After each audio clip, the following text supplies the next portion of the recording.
Welcome back to the Cinema Shame podcast, brought to you by Netflix DVD service, because physical media never goes out of style. Sign up to receive DVDs and Blu-rays in the mail at dvd.netflix.com.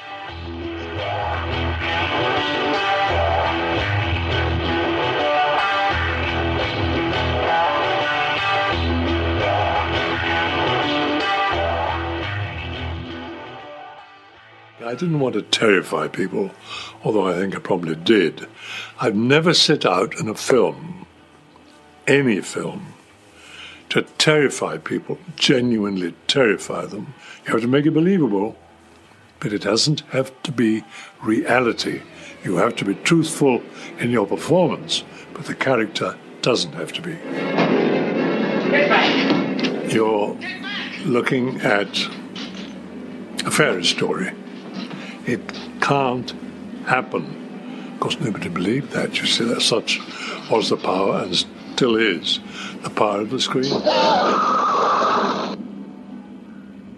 Peter Cushing, you're known to pretty well everyone in this country for your roles in horror films, but horror isn't a term you like, is it?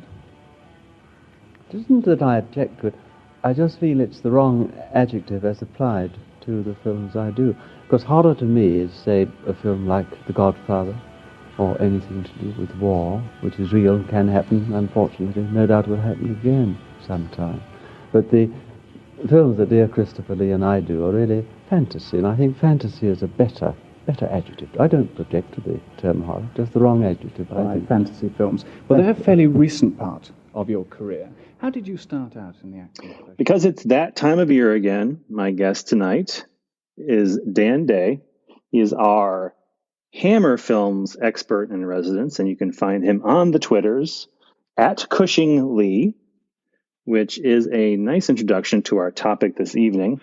Dan last stopped by the Shame Quarters in 2018. I can't believe it's been 3 years since we had this conversation. I was like trying to remember when it was. I'm like, wow, that was a long time ago. I thought for sure it couldn't have been more than 2 years ago, but the internet never lies. You sure you want to say that? About something. My Cinema Shame podcast feed never lies. Okay. He last stopped by in 2018 to talk about his favorite Hammer horror films that you might not have seen. This year, we're flipping that a little bit, and we are going to talk about films made by Christopher Lee and Peter Cushing outside of Hammer Studios. I was thinking about this earlier today, Dan, and it seems like you could fill out a Mount Rushmore of horror actors with Christopher Lee, Peter Cushing, and Vincent Price. That seems like the three given, right? Yeah. Well, I automatically I would think Karloff and Lugosi. Well, you're going back in time and we're adding a fifth head, right? So we can add a fifth head.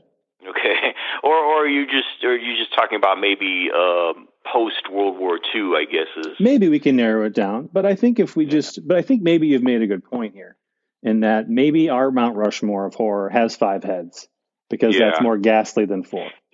Well, yeah.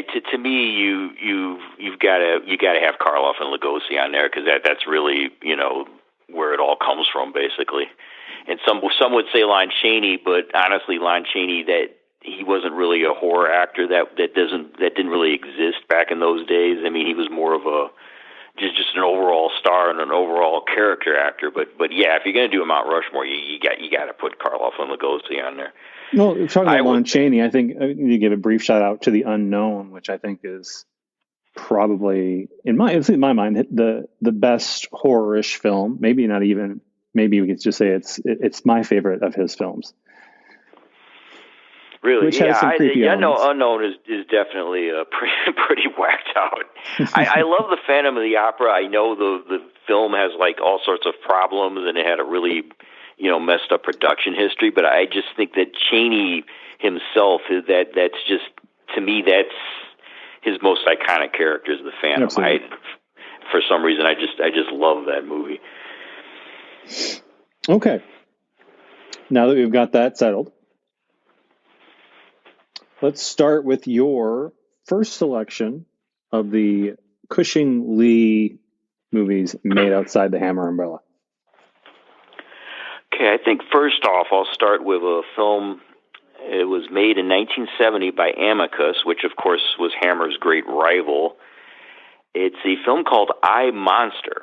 The night you meet the other you is the first night in the age of horror. Very well. I pleaded with you to let me leave in peace. But you refused. Now, look. I, Monster. Christopher Lee, Peter Cushing, and Mike Raven add diabolical chills to the story of a man who made the trip to the other world once too often. Mr. Blake?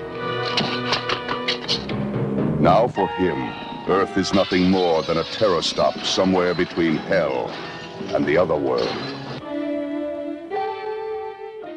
And it stars Cushing and Lee, and it is actually the Jekyll and Hyde story. But for whatever reason, and depending on what article you read or what book you read or biography or anything you read about this film, especially on the internet, for whatever reason, they did not use the name Jekyll and Hyde. Christopher Lee plays a Dr. Marlowe, and he turns into a Mr. Blake. Now, the rest of the characters in the film, the major characters in the film, have names from the Robert Louis Stevenson story. So it's this weird kind of melding and it's actually one of the most authentic adaptations of the story. It's basically Stevenson's story. There's not even any major female characters in it, which Stevenson's story did not have. Stevenson didn't have the good girl, bad girl thing, which you see in so many versions of Jekyll and Hyde.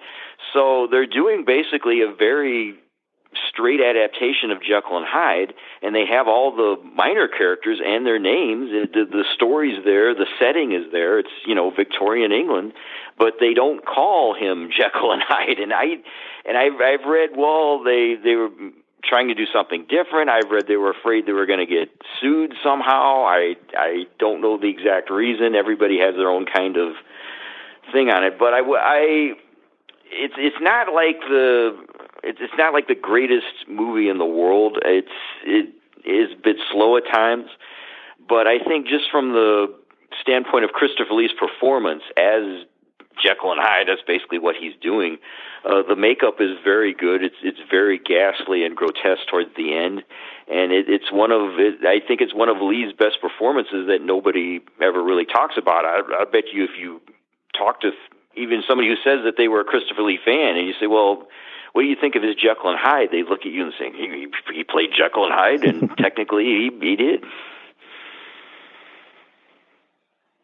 Yeah, I've never read anything about why it wasn't given a proper Jekyll and Hyde branding. There certainly wasn't going to be any legal trouble. Yeah, once again, name. you have to go back to Amicus's. Amicus, the producers were Milton Subotsky and Max Rosenberg. And Rosenberg was the money guy, and Milton Subotsky was the creative guy, although some people would question how creative he really was. And if you read any interviews with either Subotsky or Rosenberg, they basically contradict each other because they had a falling out and they hated each other's guts. So whenever you read something about Amicus and you read a quote from Subotsky and Rosenberg, you have to kind of look at it, well, he's obviously, the one guy is biased this one way, the one guy is biased the other way. Because Subotsky wrote the script for I, Monster. He wrote the scripts for most of the Amicus films. And it like I said, it's a pretty straight adaptation of the story. It basically, it is the Jekyll and Hyde story. And why they didn't call it Jekyll and Hyde, or maybe they were just trying to, they were afraid, well, if we call it Jekyll and Hyde, people are just going to kind of, they'll figure out what the ending is. Well, if you watch the Jekyll and Hyde movie, you're going to know what's going to happen. I mean, Stevenson's story is written as a mystery. Well, obviously, everybody knows you can't do it that way anymore. I mean, even if you change the main characters' names, if you have any familiarity with it, you're going to know exactly what's going to happen. But it's a decent adaptation. It has the production design. It has the, Cushing and Lee they're wearing the frock coats and the top hats and the spats and it's the type of stuff that you expect them to be doing.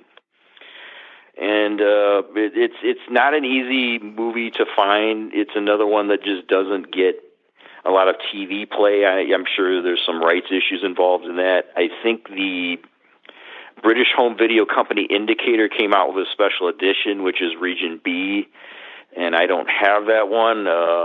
Retro Media put it on a DVD, and it doesn't look very good. It's a pretty bad copy, but for a lot of people, that's the only copy you can get. Maybe you can find it on YouTube or one of these streaming channels. And if you're a Christopher Lee fan, I think you have to see it. Interesting note. This one was made by a director called Stephen Weeks. He was 22 years old. And the theory is that Sabatsky would hire a lot of young directors, and the theory is that there's two theories. One, Sabatsky was cheap. The second theory is that somehow if he hired a young director, he could have more control over him. So he didn't go on to have a whole lot of career. He made an adaptation of Sir Gawain after this. He had intended to shoot this movie in 3D. Yeah, that's a whole other thing that, once again, it depends on what sort of source you get. Supposedly, Sabatsky read some article, I think it was like in a scientific magazine, that if you watched a movie and you watched it with sunglasses or dark glasses and you cut one of the lenses out, and if you watched a movie, or I can't remember what it was, but there would be certain scenes, depending on how it was shot, you could see it in 3D, that you didn't need to shoot a film and technically in real 3D, that you could see it just by sitting there with dark glasses with one lens cut out.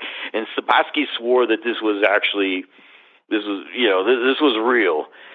And I've heard one story that they tried doing it, and it of course, nobody saw any 3D effect. Apparently, if you move the camera a certain way, I think it was from left to right, that it heightened the 3D effect. But I mean, did they really expect that people were just going to sit there with dark glasses with one lens cut out and watch this movie that wasn't really made in 3D? And there's another theory that it was all publicity stunt. So I don't know.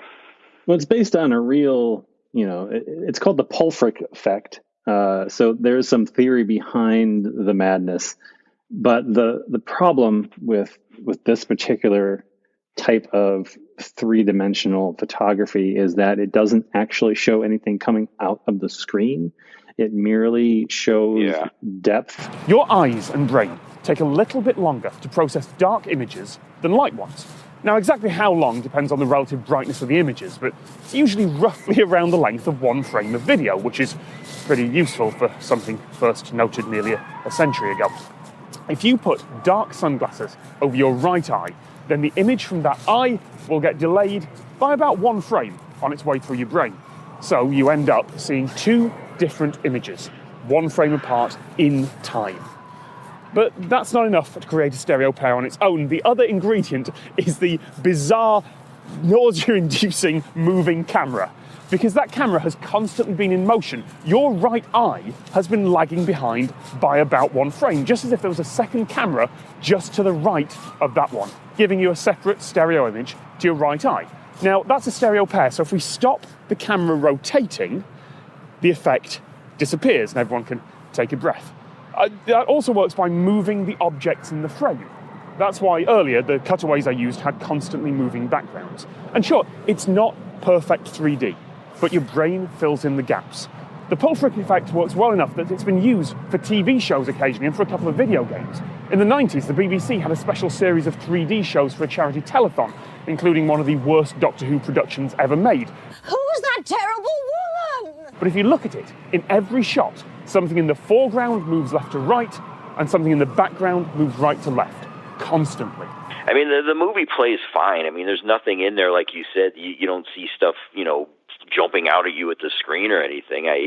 And once again, this is a moody Victorian tale, so I don't even if they could do it in 3D, it wouldn't really it wouldn't be conducive to that type of thing anyway. No, it's kind of a why bother situation. Yeah, well, a lot of what Milton Subotsky, because there's another movie that Mr. Subotsky is involved in that I'll be discussing later. So yeah, he's but hey, I can't really fault the guy because I mean, Amicus made a lot of great Cushing Lee movies. I think Cushing actually appeared in as many movies for Amicus as he did for Hammer, and then nobody really picks up on that.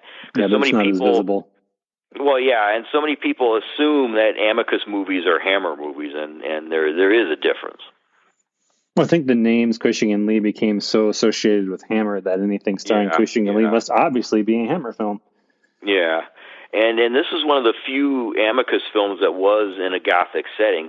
Most of their films were in contemporary. They left the Gothic stuff to Hammer. And once again, the theory is, well, they were trying to be cheap, but the Amicus movies don't really look, I don't think they're as good as the Hammer films, but I think for the most part, especially the anthologies, they certainly don't look cheap. No, I think the difference was they didn't have Jimmy Sangster and they didn't have Terrence Fisher leading. Well, yeah, the production prestige. design, and the directors, and I think Subotsky, like I said, he was basically the main creative guy, and I think sometimes that worked and sometimes it didn't. So, while we're on Amicus, I'm going to stick around here for a little while and offer up Madhouse from 1974. Ladies and gentlemen, for the next few moments, you will be witnessing scenes from a new motion picture starring Vincent Price, master of the macabre. To those among you who are easily frightened, we suggest you turn away now. To those of you who think they can take it, we say, welcome to the Madhouse. Perhaps it was inevitable. For years, this man has played the role of Dr. Death. Vincent Price plays an aging horror actor whose trademark role was a character called Dr. Death. He's skull-faced, but it's all makeup. Yeah. And during a Hollywood party for his fifth Dr. Death film, the character named Toombs announces his engagement and simultaneously learns that his wife-to-be was an adult film star and apparently slept with her skeezy producer. He doesn't react to that news all that well. Later, he goes back to her dressing room to apologize, and her head falls off as he's kissing her on the top of the head. A very romantic moment. It is very sweet. And he passes out as you do in Scooby-Doo. He's in sort of a mental institution recovering. His friend, screenwriter friend, calls him up and wants to revive Dr. Death for a BBC TV series. And this is Peter Cushing's role. He is the friend that brings him back into the fold as the screenwriter. Thus begins a new series of murders where our Vincent Price Dr. Death character may or not be the actual murderer. This one is pretty ridiculous. I mentioned Scooby-Doo because that's really what it is. It's a live-action Scooby-Doo mystery starring Vincent Price and Peter Cushing. It is, I don't want to say it's poorly made, but it's hammy. The director is named Jim Clark. He also made the Marty Feldman advertising comedy, Every Home Should Have One, which I'm actually kind of a fan of. I've never actually seen that. I have a real soft spot for movies that just made Marty Feldman like the star of the movie and just let it ride. There's nothing wrong with that. Well, I believe Jim Clark, he was mostly an editor. He was indeed. He also, which is worth noting, he also directed the movie Rent-A-Dick. Oh. And well, if you got that on your resume, I mean, what more right. I don't know how many people know Rent-A-Dick because it's been kind of shuffled under the rug where it belongs. But to put it in perspective, I've heard of it, but I've never seen that one either. I have seen it. It is as dated and racist and boorish as everyone says. It's a 1970s movie, so you know. And it's even worse than that. It's about, I mean, quote unquote, about industrial espionage. It was written by Cleese, Graham Chapman, and John Fortune. After the production had gone on a little while, Cleese and Chapman tried to get their names taken off the picture. It's hard to really... I did not know that Cleese and Chapman were involved in it. That's interesting. You know, there's not a lot written. There's no, like, behind the production of Rent-A-Dick book that you can consult. But as far as I know, it kind of spiraled out of control, and they started pushing some of the worst tendencies of 70s British comedy. Oh yeah, keeping the British end up, that type of, you know, the carry-on stuff. Mm-hmm. Yeah, all that. And they apparently wanted to, you know, make it notable.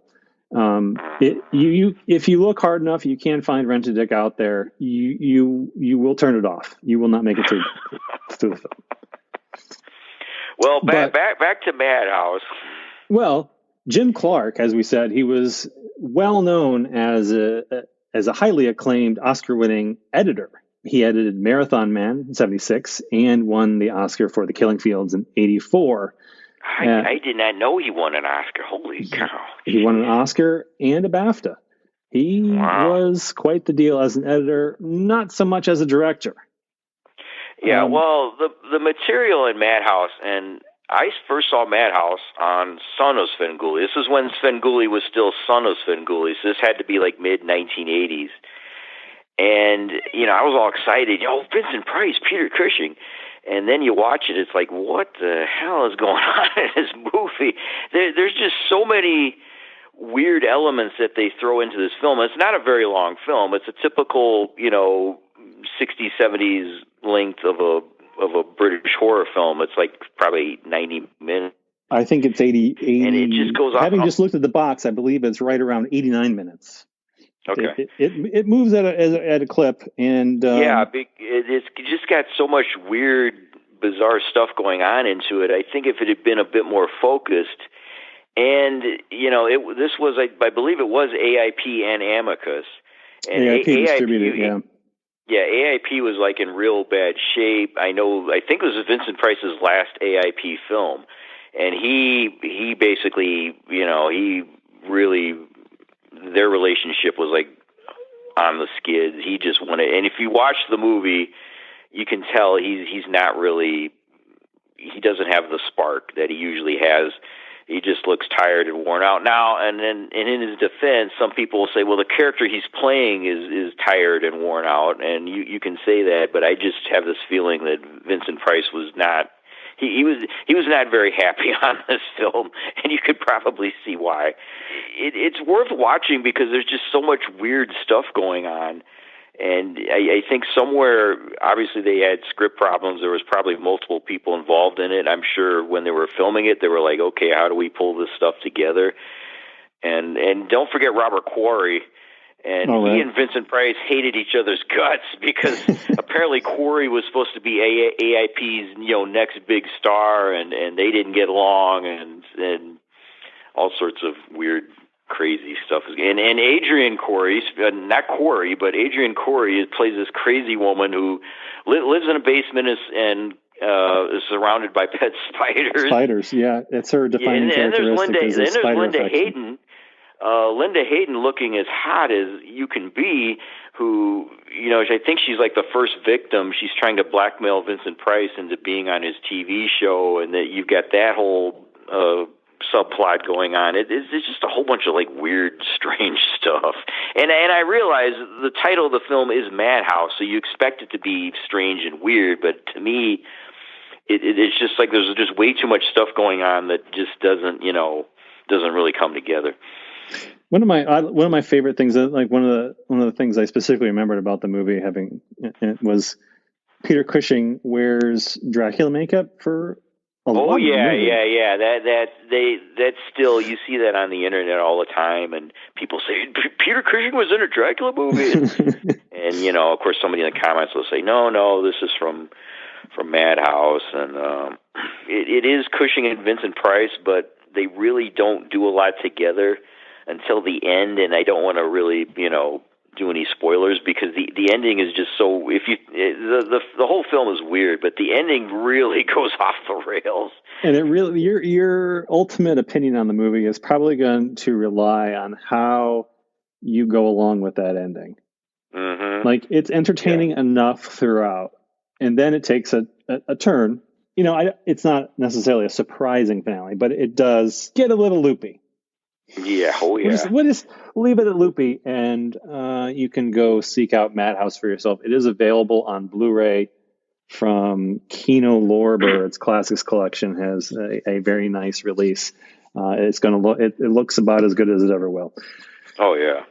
One thing I do have to mention about Madhouse is some people have compared it to a giallo film, because the killer has black gloves, he wears, a black cloak, he's got the black hat, he kills a bunch of women in a very brutal way. And that's another thing, and I do have to point out, one of the reasons why I'm not that big of a fan of it, the tone of the film, there's a lot of shifts in tone.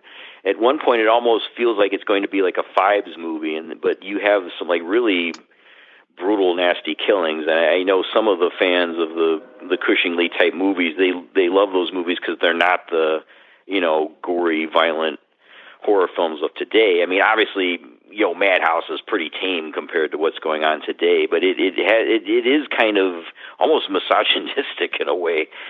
So, well, it does make a good point about it, riffing on some of the other movies around the time. It does seem to have been influenced by the giallo, which was but it's in full nowhere swing near at this point. Yeah, but it's nowhere near as stylish, like you said. No, it lacks style altogether. Really, the coolest thing in it is the makeup. Is Vincent Price's makeup? For Dr. Death. You wonder. You wish they had just made a Dr. Death movie. I know the look is so iconic, and you want that to be more meaningful rather than just the makeup for his movie within a movie. But it's pulling from Dr. Phibes, and it's pulling from Theater of Blood, and it's pulling some of these giallo elements over into this movie, and it's not as interesting as either of those films, and it's not as stylish as a giallo should be. But there's interesting ideas happening. I don't fault their efforts here. Execution is lacking, but I find it still pretty darn entertaining overall. Yeah, if you're a fan of this type of stuff and you've never seen it, it's definitely worth seeing, because I think that is the one film where you really see Vincent Price and Cushing working together, because they had no scenes in Scream and Scream Again. They barely interact in House of Long Shadows. So if you want to see a Vincent Price Peter Cushing movie, technically this is the main one. Yep. All right. What is your second pick this evening? Okay, I'm going to go with another Amicus movie. This is like a commercial for Amicus, so the Sabatsky unintentionally, family, but hey, let's roll with it. The Sabatsky family owes us some money, or they're probably going to sue us more if you know anything about Sabatsky. But anyway, The Skull, which was made in 1965. It's a new height in fright.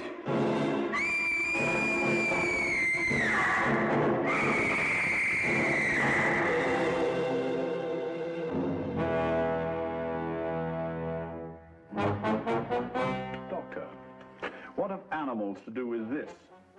The man's jugular vein was bitten, clean through.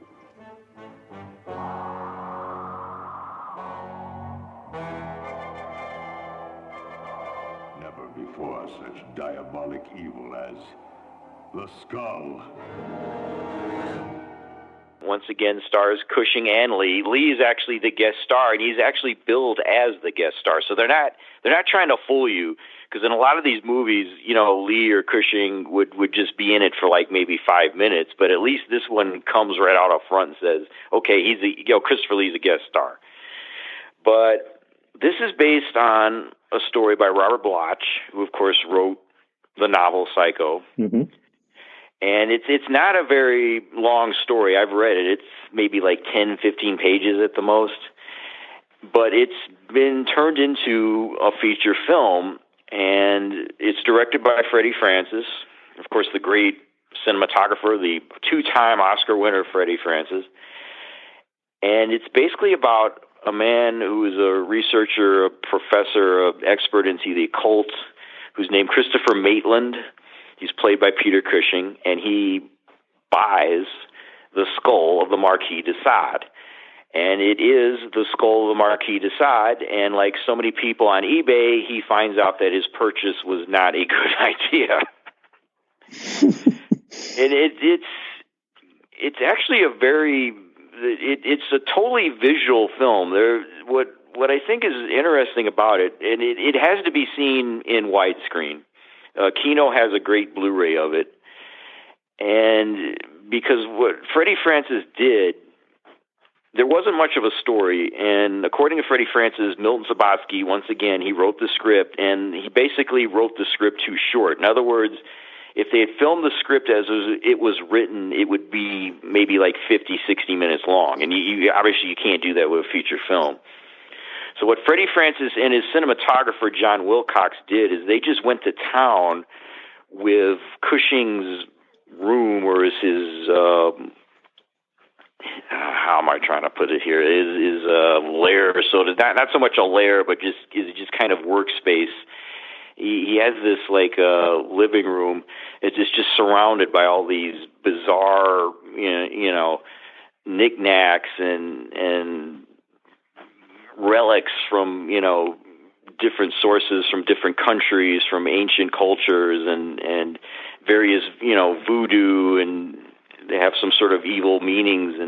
And Freddie Francis just uses all these different compositions and using the camera to just really bring out that type of aspect, this sort of evil that's laying around this ordinary guy's house, because Peter Cushing he's not like crazy or anything. He's somebody who's interested in the occult, but it's not like, hey, I'm want to be a devil worshiper. He's an academic type of person.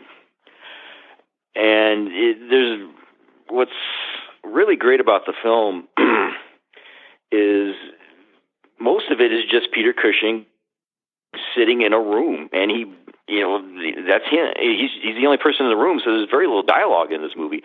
But it's what Freddie Francis does with these scenes and makes the film play. And the skull obviously affects Peter Cushing, and he does start to go a little bit wacky, and it's how Freddie Francis handles it. It's almost like a one-person performance by Peter Cushing, and he's such a great actor that he makes it work. Well, the film is best known for its finale, which is a nearly wordless, more than 20-minute scene where Peter Cushing undergoes the torment of the skull, and flips and flops and oh yeah, it's just there's all this crazy stuff going on, but you see it through Cushing's mind, and then Francis will show a scene of his wife sleeping in the bedroom next door, and everything's quiet and nothing's going on, but in Cushing's mind, the whole house has just gone crazy, and all the pictures are revolving around the walls, and it's really great how it works out. And like I said, if you don't see this movie in widescreen, you're really not getting the whole aspect of it. But I think it's one of Amicus's better films because it's mostly visual. It's like I said, there's barely any dialogue to it. Yeah, I remember you mentioned some of the camera shots that was used. I remember one specifically through the face of the skull. Yes. And that's one he would, the next movie I will be talking about, I'm going to have to bring it up again, but Freddie Francis did that in Dune. If you remember Dune, and of course, how can you forget David Lynch's Dune? But if you remember in Dune, the killer seeker is after Kyle MacLachlan, and you actually see it it's this little, almost like cigar-shaped device that's floating in the air that's trying to kill him. And, Paul Atreides has to stand perfectly still or this thing's going to, get him. And you actually see Paul Atreides through this little device. And the first time I saw that, I'm like, oh, that's Freddie Francis doing his skull bit. And I thought that was pretty cool. So there is a link to what, modern major franchises right there. But it's a great shot. And I know what people are going to say if they see it. Well, the skull's floating around and you can see the wires on the skull. Well, if that's what you're thinking about, you shouldn't be watching these movies anyway. That's not the point. Yeah, there's a bit of camera work in this, and the last, like I said, 20 minutes is really a showcase for Peter Cushing to kind of go off the rails. He loses it in a way that he was never given the opportunity in a lot of his other movies.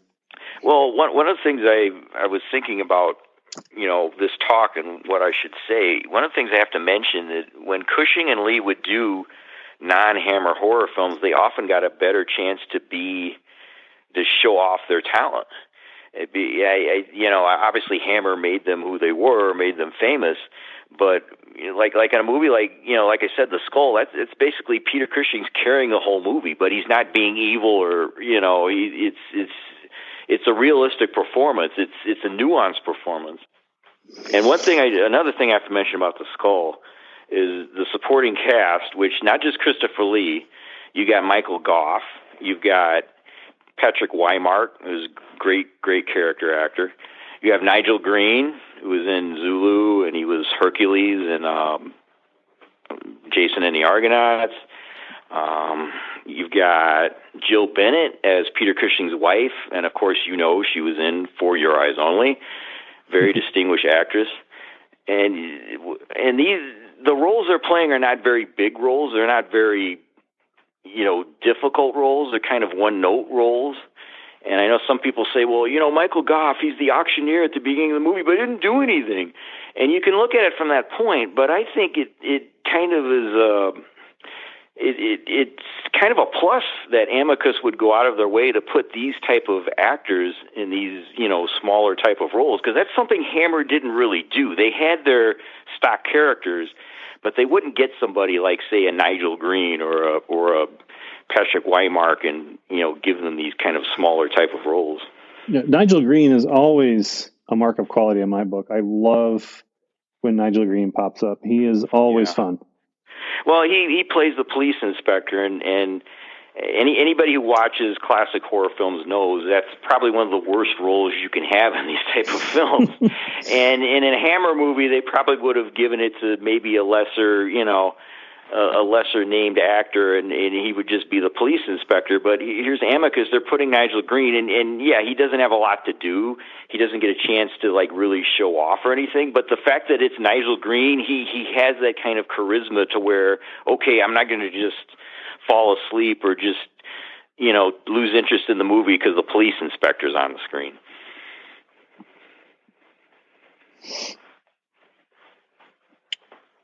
All right. My second pick tonight. It seems inevitable this one came up in a podcast about Peter Cushing, Christopher Lee. I have to select Horror Express from 1972. For 2 million years in these subterranean caves, a creature of superhuman evil was entombed in a wall of ice, waiting to be free, waiting to live again. Travel with us on a journey into a world where nightmare becomes reality.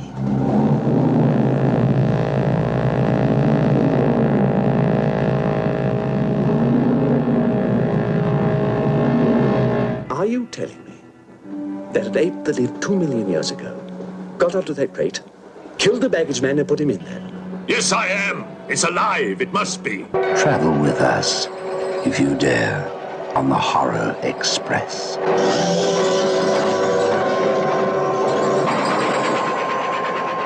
We're going to finally deviate from our Amicus podcast. This one is kind of a bizarre movie. But it's bizarre in a good way. It's bizarre in the best way. And I wanted to talk about the filmmaking madness behind this movie because it kind of, it comes out of this old school tradition of what do we have on hand and what can we make with it. Mm-hmm. So this was a co-production between the Spanish Granada Films and the British Benmar Productions, directed by Eugenio Martin. The film was made because a producer obtained the train prop from six-time Academy Award nominee Nicholas and Alexandra in 1971. They wrote a script just to use the train. And the interior sets were recycled sets from Martin's earlier film called Pancho Villa. Yeah. Martin is actually kind of an interesting character. I guess you could call him a cult filmmaker, but few of his films actually achieved proper cult status. He was 9 or 10 in Spain when the Civil War broke out in 1936, and his family fled to Grenada. At university, he created Grenada's first film society, and he chose not to leave Franco's Spain and stayed to make short films for the Institute of Cinematic Investigation and Experiences. And if that doesn't sound fascist, I don't know what does. But what ended up happening was that European film crews would come through to take advantage of affordable shooting locations. So Martin got to work with a number of very accomplished filmmakers, including Nicholas Ray, who came through at one point.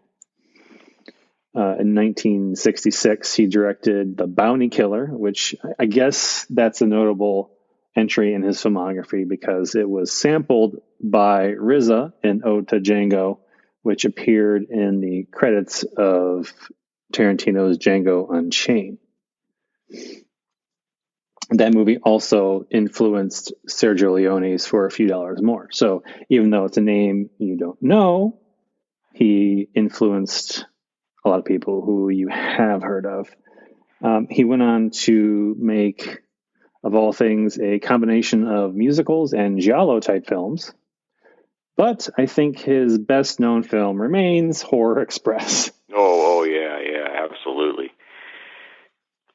Well, I was actually going to pick this one, but I thought, you know what, that might be too well known because when I started as a teenager, and I'm aging myself here, in the 1980s and the late 1980s when the VHS boom started, the El Cheapo VHS boom, where every public domain movie was available everywhere, Horror Express, every cheap company that made VHS tapes had a version of Horror Express. Mm-hmm. Everyone. And if you go to these free movie streaming sites on like Roku, every one of them has Horror Express. That's like, I guess the Cushing Lee and Telly Savalas, that combination. It's that film can be found anywhere, and of course it depends on what sort of copy they're using. There are. Oh man, I've seen some beater versions of Horror Express. Yeah. I have the Severin Blu-ray, which is pretty good. I know Arrow came out with one, and I didn't really want to, buy another Blu-ray of Horror Express. God knows I've done that way too many times. But the Severin one is pretty good. I assume, Arrow, of course, great company. I'm pretty sure that one's got to be pretty legit. I haven't seen the Arrow version. I have the same Severin Blu-ray, and I had a tough time committing to yet another Blu-ray of Horror Express. It looks good enough on Severin. Well, you and I know we've seen. Actually, I believe the first VHS tape I bought on my own was a version of Horror Express. I saw Horror Express on a print in a theater, and it was just. It was. I don't even know if those colors are known to man. What color that print looked like. It was so green, and no matter how bad it looked, just to be able to see that in a theater, that would have been like, wow. It was a great experience, just because the people who saw the movie knew it Like, so they got into it. It was a good crowd. Everyone was totally into it, and it was a fantastic show just because that warms of the my anticipation. heart. So the movie, we haven't talked about what it's about, and that's like a crucial part of this conversation. So this is set in 1906 on the Trans-Siberian Railway. Christopher Lee plays a professor named Alexander Saxton. He's an anthropologist returning to Europe from Shanghai, and he's brought along his frozen humanoid thing he found in Manchuria. His rival and colleague in the Anthropological Society. I don't even know if it was like a real society or if they were just it's not really gotten into, but that's Peter Cushing playing a character named Dr. Wells, who just happens to be on the same train. There may be explanation for that, but I don't remember it. So at the station from departure, a thief is found dead in the platform with his eyes completely white. And a Polish count and countess are boarding the train when I guess he's their spiritual advisor. He's kind of I don't even know what the guy is, but a crazy monk. Yeah, he's like a monk. He proclaims the crate of this humanoid thing to be pure evil. So more victims start falling one by one, all with their bright white eyes, and the train travels onward, eventually stopping so that the absolutely batshit crazy Telly Savalas can hop on board with his army. I don't know. Gang of Cossacks. I guess you call them a platoon of Cossacks. Cossacks. The Cossacks. They're like, and he is a maniacal xenophobe with a god complex. How does that sound? It's one of those all-time entrances, like Telly Savalas boarding that train. In his furs Yeah, he just totally takes over the movie at that point. And well, anyway, you go ahead, because we got plenty of stuff to talk about on this one. So he thinks he's heard about the troubles in the train and thinks that it's carrying rebels who are saboteurs, revolutionaries, overthrow the government. Instead, it's a murderous ape type thing that's causing all the trouble. And then it gets even weirder because it actually has to do with formless type aliens that inhabit bodies, and it winds up being a science fiction movie. Yeah, it goes from like a straight monkey or like guy in an ape suit horror movie to aliens and body transference and something to do with metallurgy. Was it based on something? I don't think it was based on something. To me, and of course, this is just my interpretation of it. I have a feeling that it was influenced by The Thing. I don't have any evidence for that, but if you look at it a certain way, of course you can with any science fiction horror film. I mean, they're basically all the same story when you think about it. But it does have a kind of like it feels like The Thing in it does. It has a lot of those beats to it, and and you're dealing with a Euro cult film, so those films always went off the rails. They took the American English science fiction horror film cliches, and they would just go absolutely insane. They would just go off on and all sorts of these bizarre tangents, which actually made them more interesting than the films they were ripping off. Yeah, and in this instance, it gives it this entirely different life. So, I mean, it came out, and I had a quote from the director. He said, so the film flopped in his home country of Spain, but did really well in the UK, US, and Australia. But he said, I was a bit surprised myself at the film's popularity overseas, but it didn't really do a great deal for my subsequent career. And indeed, his career was basically over by the late 70s. He got pushed into Spanish television after Candle for the Devil, if I remember correctly, was his last major, quote unquote, major film. But I think it really has to do with who's involved in this. Like you're talking Christopher Lee and Peter Cushing and Telly Savalas, and these are well-known actors in the American and UK markets. So naturally, there's an appeal there for these stars. I mean, all in the same movie. And because it had just this innate weirdness, and you said off the rails, and that's just a perfect way to describe it, literally and figuratively. And, this movie starts one way, and then you just feel like the screenwriters' brains were working, and like, how can we take this just somewhere else entirely? And it switches. And when it switches, it kind of just gives you that, wow, what the fuck is happening in this movie? And in the best kind of way, not like, this is weird, it's lost me. Like, it still follows that beginning of the film, but it does so in such a way that kind of makes it this cult movie that it was destined to live on, whether or not everyone had the VHS. But what's curious about that is that I feel like after those omnipresent VHS tapes, it kind of disappeared from view for a while. Even though it was still accessible, it just wasn't talked about. Well, I think that might have been because so many people were familiar with it, it just kind of got taken for granted.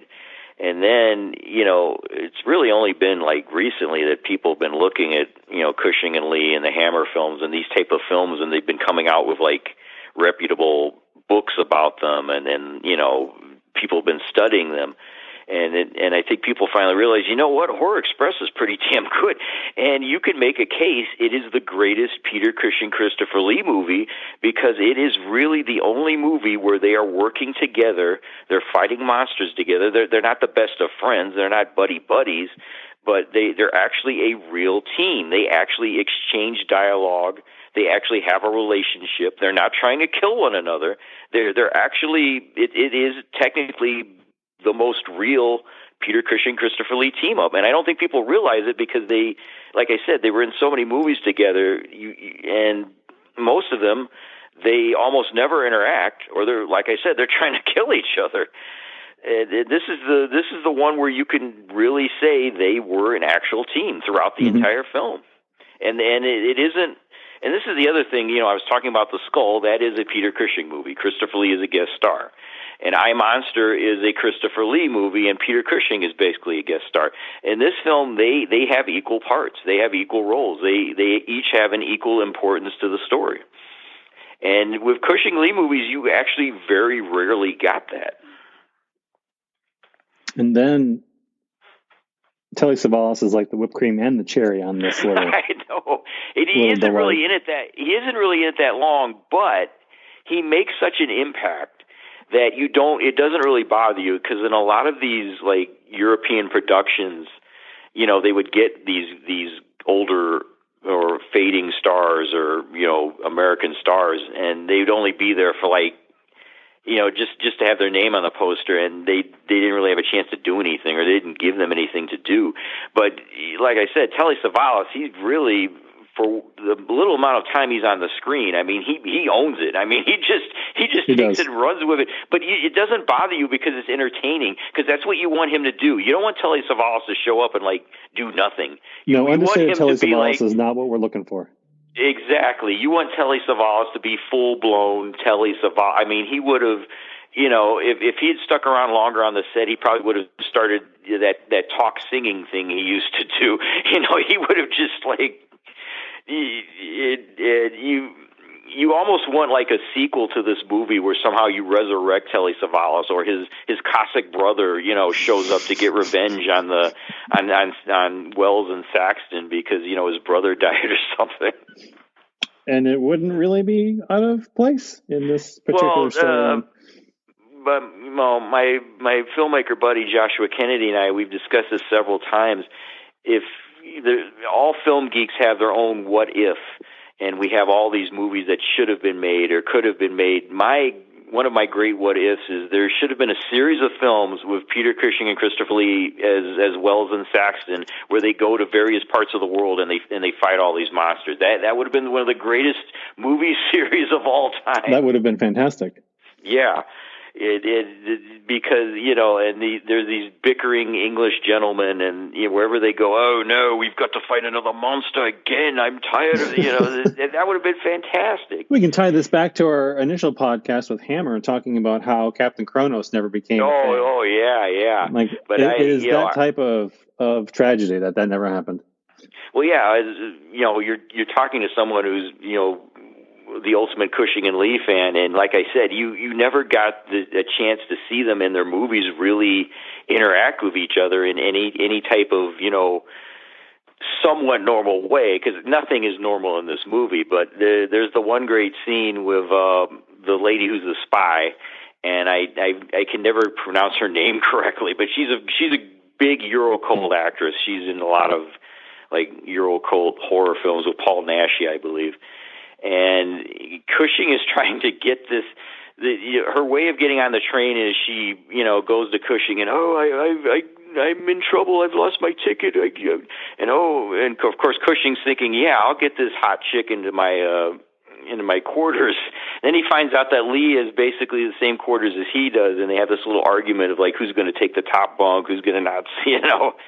It's funny because you don't see Cushing and Lee doing that type of stuff anywhere.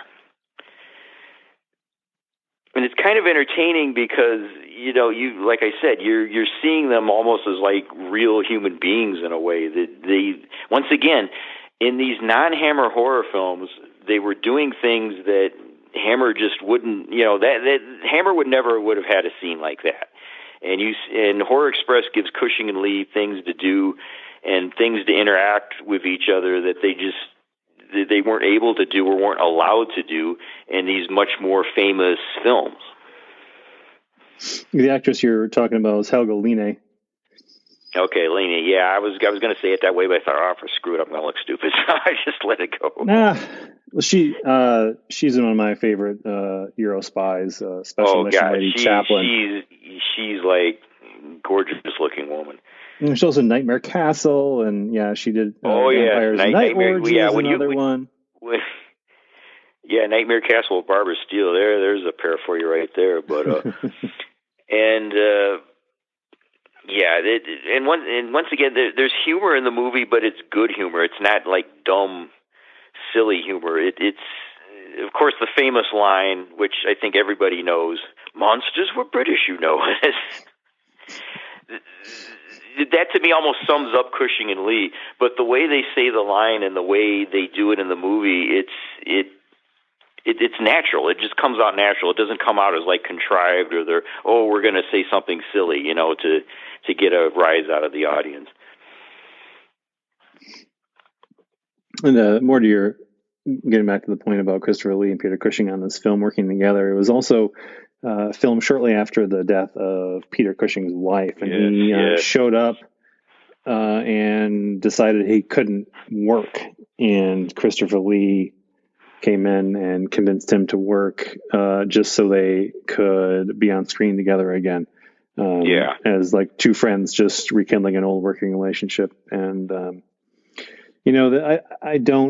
can't say that you can see the loss in Peter Cushing in the movie, but watching it, knowing that maybe gives the performance a little more weight. It's hard to tell, if there's something there or not, but it's certainly, as a viewer, you notice it hangs over the movie. The character he's playing is a bit livelier, and he's a bit, he's sort of like a humorous type of character, and he plays it that way.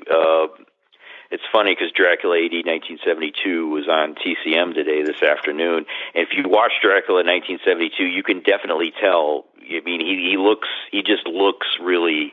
I mean, his performance is great, but I mean, he is so gaunt and he is so older looking that you can definitely tell it was right after his wife's death. As a matter of fact, Stephanie Beacham was supposed to play Cushing's daughter in Dracula 72, and they changed the character to his granddaughter because of how he looked. Mm-hmm. So, but I think the fact that, he's playing a more livelier kind of semi-humorous character, and Christopher Lee was around the whole time, I think probably helped his attitude, definitely.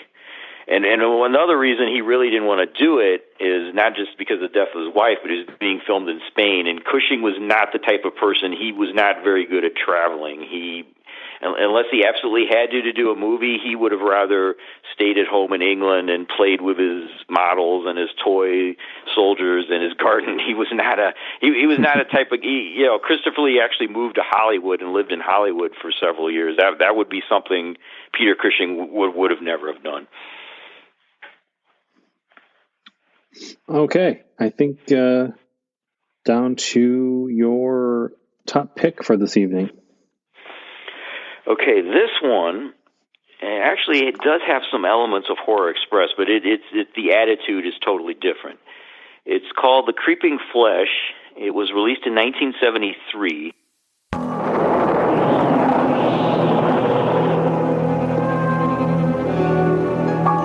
Note the difference between these two skulls.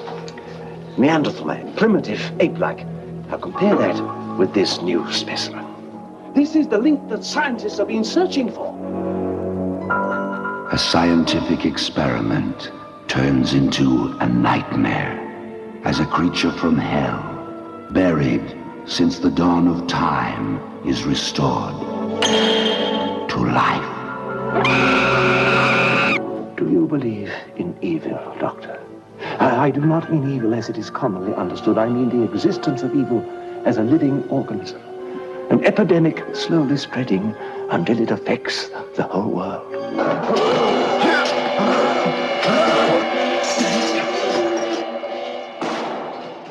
Directed by Freddie Francis again. This is a Tygon film. Tygon is even a lesser sort of rival to Hammer. They made some very strange, offbeat horror science fiction films during this period. And this one is kind of strange and offbeat. It's set in the Victorian era. Peter Cushing plays a Professor Emmanuel Hildern, who is an archaeologist, anthropologist. He's come back after being years away to his home in England. He has a skeleton, a very strange-looking skeleton that he has found in New Guinea. And he comes to the conclusion that this may be a missing link, but it may also be an evil god that was worshipped by the natives thousands and thousands of years ago. And somehow Cushing's professor comes to the conclusion that if he can get the blood from the flesh, which grows on the skeleton when he tries cleaning it, I should have explained that in the first place, but that's the reason for the title, The Creeping Flesh. He's trying to clean the skeleton, and then he finds out that flesh actually grows on it when water touches the skeleton. So he decides to take this flesh, and I'm not going to tell you what the part of the skeleton looks like when it has flesh on it. You can see that in visual terms, but he takes the blood from the flesh and he decides that he can inoculate people from evil with it. And of course, in typical classic horror film fashion, this is not the best idea in the world. No, it sounds pretty bad overall. Yeah, and his half-brother happens to be Christopher Lee. There's a family for you. And he's James Hildern, and Christopher Lee runs the local asylum, which just so happens to be the place that Cushing's wife died because he put her in there. And when Cushing comes back home, he finds out that his daughter is now a young woman. He never told his daughter about her mother, about how she wound up in the asylum. Of course, his daughter starts to get ideas about, maybe like going outside and actually living a life and trying to find out what happened to her mom. And Cushing, his character is somewhat of an absent-minded, befuddled type of character, but a very prim and proper type of person.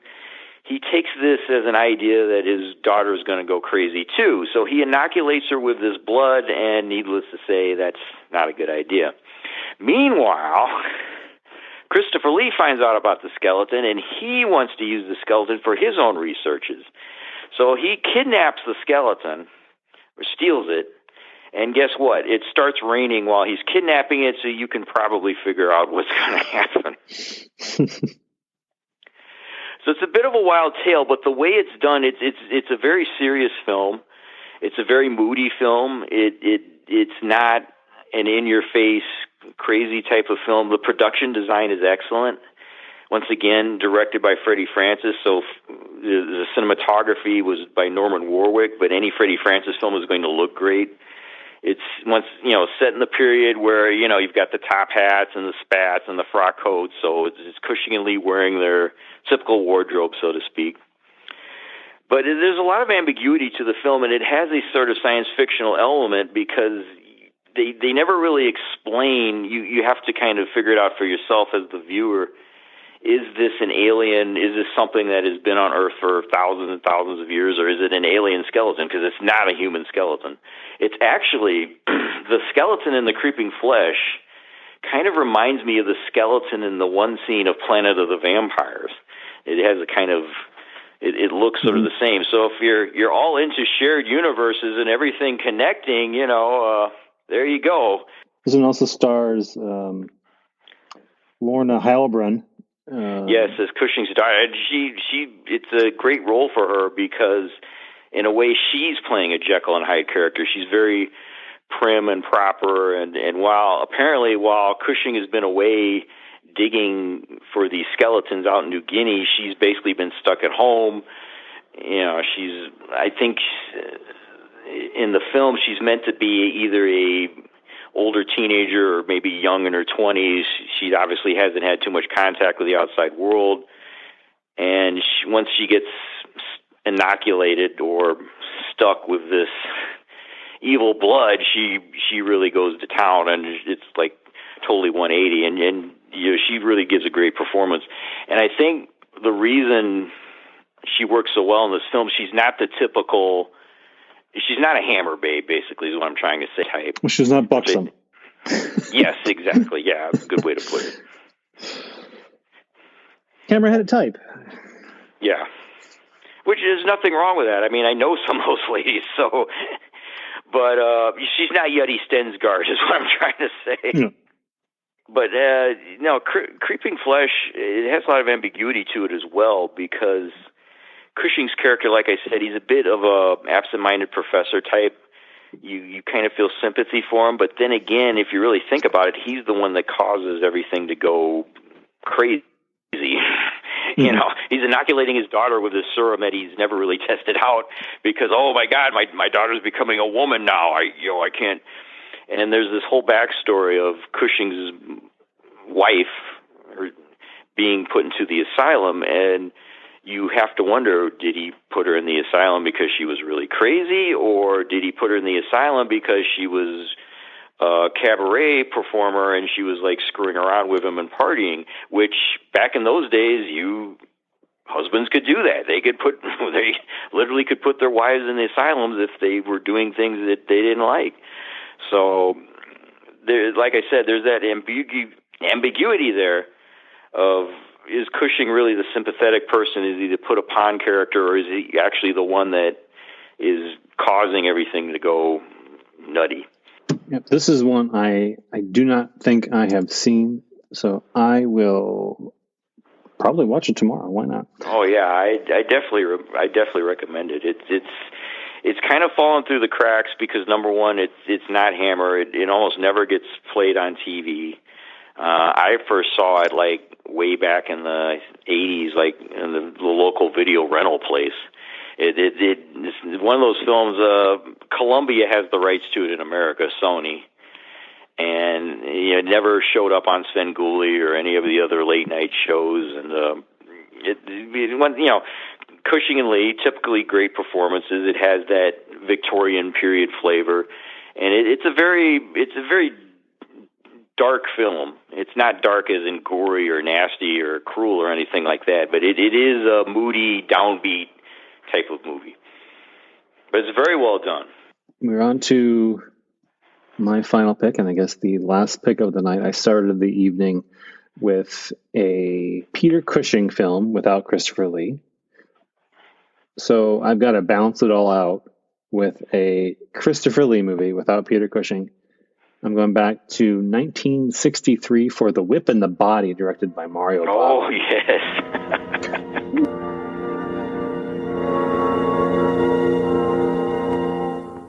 I told you never to come back.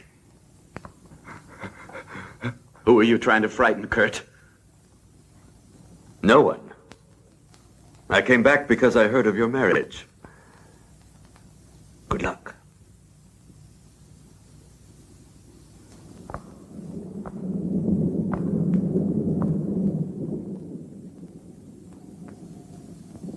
My compliments, Nevenka. Thank you, Kurt. Tell the truth, Kurt. What do you want? My dear brother, I've already told you. I came back to compliment you on your choice of a wife. You must be tired, Kurt. Kurt, you're not my son, you're a serpent. You like to make others suffer. You seduced Tanya and then abandoned her, causing her to kill herself. The same old story. Father, you promised. He didn't come back to seek my forgiveness. You're so wrong, Father. I also came back for that. No, I don't believe you. I'm afraid. Are you afraid of me, Christian?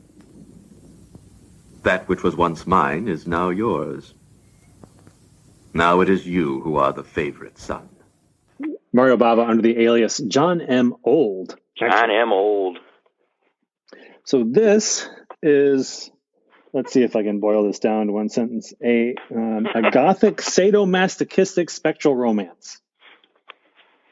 Yeah, that's a pretty good description of it. You know, The Whip and the Body, the first thing you think about when you hear that title, oh my God, this has got to be some trashy Euro cult, nasty giallo type, naked women getting chopped up, and it's actually a gothic love story, a very twisted gothic love story, but a gothic love story nonetheless. Yep. You could probably show this film in primetime TV and show it uncut. Which is, an interesting point to make, considering that the Italian censors removed The Whip and the Body from theaters altogether because of the sadomasochistic themes and charged filmmakers with obscenity. They said, quote, it contains several sequences that refer to degenerations and anomalies of sexual life. Roman courts ordered removal of specific scenes that were contrary to morality and ordered all the film's posters to be destroyed. The courts went after the press officer for Titanus. I never knew how to pronounce that. The film's distributor. Titanus? I think it's Titanus. Titanus? I don't know exactly for sure. I'm sure I got Facebook friends who are probably saying, you guys don't know what you're doing, but Titanus is, I don't run it. There's not the people that start up Titanus conversations with me to know, like, exactly. Exactly. And they sentenced the press officer to 3 months probation for the promotion of the film. It's crazy. So the film was re-released. I think there were people in Italy that had way too much time on their hands. Yeah. The film was re-released as with a 77-minute cut that removed all of the sadomasochism. It was deemed incomprehensible. Most critics reviled the film, called it nonsense. It was released as what? Exclamation point in the United States in 1965 with that 77-minute cut. A slightly different version was released as Night is the Phantom in the UK, which also removed all of the whipping scenes. And all of this to do is about a movie that contains no nudity. Mm-hmm. And it's really just the particular sexual perversion. When you say sexual perversion, you conjure all these different ideas. But I guess it would get a PG-13 because of the suggestive whippings today, if you really wanted to put a label on it. But it's pretty tame. Where the film excels is projecting these feelings, the suggestions into your brain. It's a very suggestive movie. I mean, and of course, just the visual aspect. I mean, any Bava movie is going to have that visual aspect to it, and that was the greatness of Bava, because I'm sure the budget was like next to zero, and knowing Bava, he probably had maybe 2 sets, and he probably just rearranged everything among these 2 sets, something he did all the time. But and the other thing Bava knew how to do, and of course a lot of the European filmmakers knew how to do this. They could take these actors, especially the women, and just the way they photographed them and the way they shot them, they could say more with no dialogue, just showing somebody in a certain composition than other quote unquote mainstream filmmakers could do, and that's what makes why these movies still hold up today, is the visual aspect of it and just the atmosphere. So he made Black Sunday in 1960, which was really where he made his mark, which is stylized, black and white, gothic, made a star out of Barbara Steele. Yes, the icon. And followed that up, he had Black Sabbath, 1963, the same year as this one. Going back to Christopher Lee, I think some people, they may be disappointed because Lee he doesn't have like a huge role, but his character's presence is felt throughout the entire film. Mm-hmm. And I think we should talk about how he factors into the movie. So he plays a character called Kurt. Kurt Menleth. That's it. So he's ostracized by his father for his relationship with the servant Tanya. She commits suicide because Kurt wouldn't break off his engagement to Nevenka, who's played by the delightful Dahlia Lavi. Oh, yes. Later on, the estranged Kurt returns to, quote unquote, celebrate his brother's marriage to Nevenka. But after an evening romp on the beach featuring sex and flogging, Nevenka realizes she's still in love with Kurt, and drama ensues. The very night, Kurt is found murdered by the same dagger that the servant girl Tanya used to commit suicide. Like I said, his presence is felt throughout because Dahlia Lavi is so obsessed with him. And I don't know if you could call it that her character is in love with him. I think it's something more twisted than just, Yeah, no, this is not love. Yeah. She loves something. I don't think it's particularly him, because Kurt he's a bad boy. He's the Byronic anti-hero. Yeah. And I will say this: there's plenty of women out there who adore Christopher Lee, and I can certainly understand that, even though I'm a straight guy. I will have to say that Lee probably looks as handsome as he ever did in this movie. I don't know if it's just the wig he's wearing or just the clothes that he has on, but he looks pretty damn good here. Lee is this, and I talked about this in I Monster, he has this physical presence. What your strength is as an actor, that's what you use. And once again, I'm talking about how Bava and other European filmmakers would take people like Dahlia Lavi and Barbara Steele and Lee and Helga Linne and use that beauty and shoot it and take it in such a way that it's not just, there's a good-looking person. They knew how. Well, I think we need to be clear that it's that they're not necessarily exploiting that beauty. Like this isn't. No. It's a part of the story. It's amazing. If Kurt Menleth is played by some ordinary guy, the story wouldn't work. I mean, it has to be somebody like Christopher Lee, where he's just such a total badass that in the one hand, you want to kill the guy, but in the other hand, you can understand why somebody like Dahlia Lavi is obsessed with him. He's got to have that magnetism, and like you said, in this movie, he really is projecting all of that, despite being just a loathsome character. Exactly. I mean, the way he walks out on the beach with that, that coat on, and he's holding that whip, it's just that physical presence. It's almost like Clint Eastwood, as the man with no name, and he probably deserved to be killed, but at the same time, it makes you realize why somebody like Dahlia Lavi, and you find out that Dahlia Lavi is not exactly an innocent heroine either. Mm-hmm. But she plays it very well. And we were talking about, in most of the Skull, Peter Cushing is just sitting in a room and he's got no dialogue. And Dahlia Lavi, in most of this movie, she's in her bedroom with no dialogue. But yet there's all this, you know, she sees Kurt Menliff everywhere, or more accurately, she wants to see Kurt Menliff everywhere. And then that's kind of like this real kind of sordid, screwed up sort of relationship that she has. And it's almost, with any Bava movie, it's almost like hard to write about them and describe them or talk about them like you and I are. You really have to watch it to see it. Yeah, I mean, talk about the Bava style, but you know, there is, he conveys so much with the way he uses the visual space of a movie. And I wrote about Blood and Black Lace and The Girl Who Knew Too Much recently for Netflix. And, you know, you can describe what those two movies are about, but you don't really know those movies, like you said, until you've experienced the way that he's brought them to screen. And he was sort of a wizard in turning these very simple narratives into something more interesting than what's on the page. I was struck when I went back to look at The Girl Who Knew Too Much again recently, and it's credited as being the first Giallo film. And on paper, it sounds like a tourist gone wrong story. Like it doesn't sound like it has those Giallo elements. And that's where he brings this visual style to it, because he saw this movie and is like, this isn't interesting. How do I make this interesting? Mm-hmm. And he's almost single-handedly responsible for creating an entirely new style of filmmaking, because he just looked at this story and said, how can I make this nothing more appealing?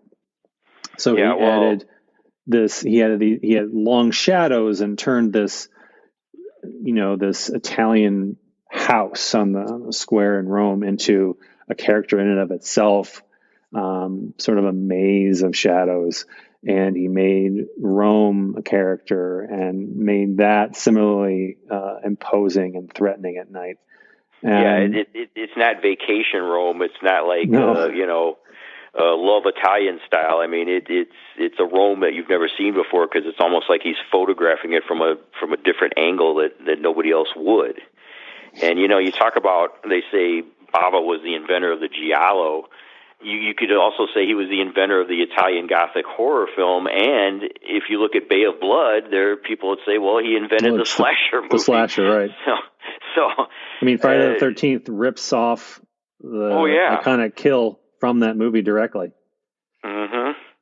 Yeah, I don't think even in today, I think Bava is perfect for the Blu-ray era, because, you know, I've got all these restorations and they're all fantastic looking, beautiful looking films.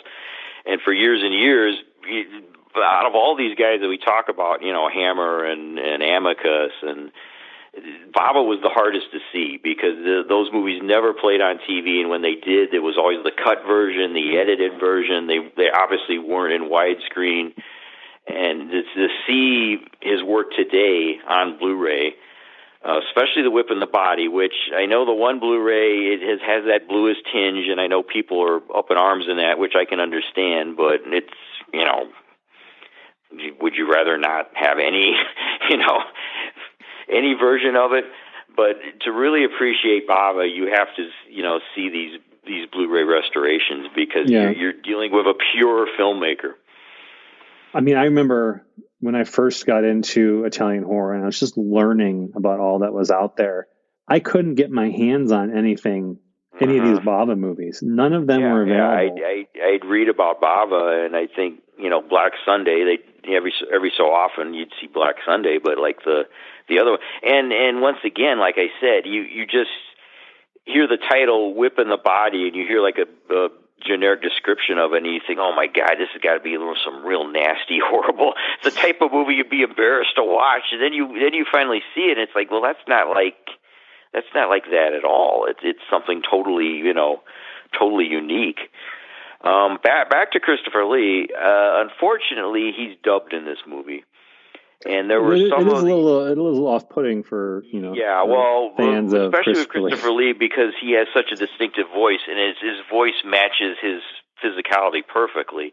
Some of the European movies he did, he was dubbed. Some of them he wasn't. I think at a certain time he actually had it in his contract that if he was doing a film overseas, he had to be involved in the dubbing. They had to pay him extra money or get him out there to do the dubbing. Yeah. Well, the other thing about it's not too bad in The Whip and the Body because he really doesn't have a lot of dialogue. He has some dialogue in the beginning, but for the most part, he's like kind of this spectral presence. So it's not like he's talking all the time. No, he really is just kind of there. Yeah. But with Christopher Lee, that's enough. And when you're being directed and set up and shot by Bava, I mean, that's more than enough. Yeah. Agreed.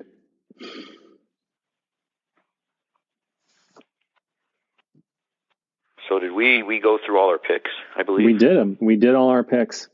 All righty. Those are our 6. So yeah, and I think they're all pretty well available. Like I said, I Am Monster, it's the best version is that Region B version, which, might be a problem for some people, but for the most part, and in today's world, if you really want to find a movie, for the most part, you're probably going to find it, yeah.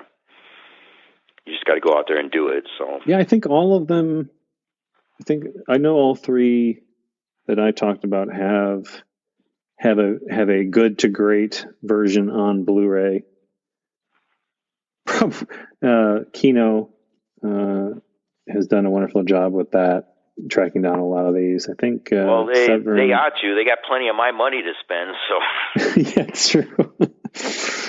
Oh, mine too. I just ordered a whole mess of genre-lin movies, so they got me this last sale. Yeah, well, I just got Angel for Satan from Severin, so and The Incredible Shrieking Man from Criterion, and Mad Love from Warner Archives. So it's a tough time for wallets for horror fans this month. All the sales that are going on, and Mondo Macabro just had their bundle drop today. Yeah, it's big spender time. They always figure out a way, and for years and years, I know you have been to, physical media is dead. You watch, they're not going to put all this stuff out anymore. Mm-hmm. Sure, they're not going to do that. It is one of the nice things about being a horror fan, horror watcher, in that horror gets consideration for release. Exactly, because it still sells. Yeah, Severin and these Arrow, these companies know, the cult stuff is it's always gonna sell, and they know how to put out this product in a way that it's going to attract to people. It's always going to be there. Well, one thing I like to mention is, my blog, the Hitless Wonder Movie blog, Dan Day, JR35, blogspot.com. So that's a referential shout out to myself, I guess. Absolutely. And you do more than just horror too, by the way.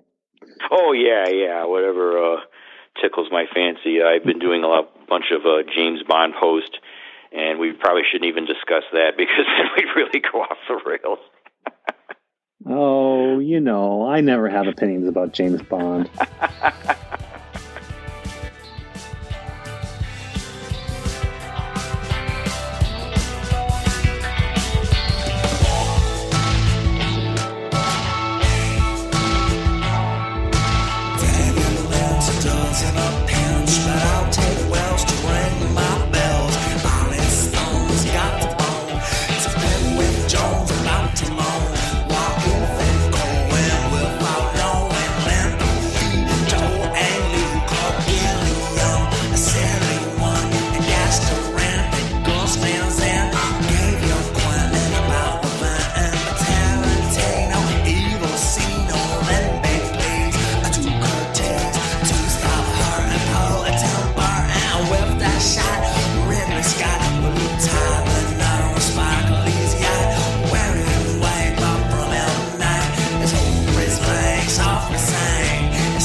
greatest director in the history of cinema.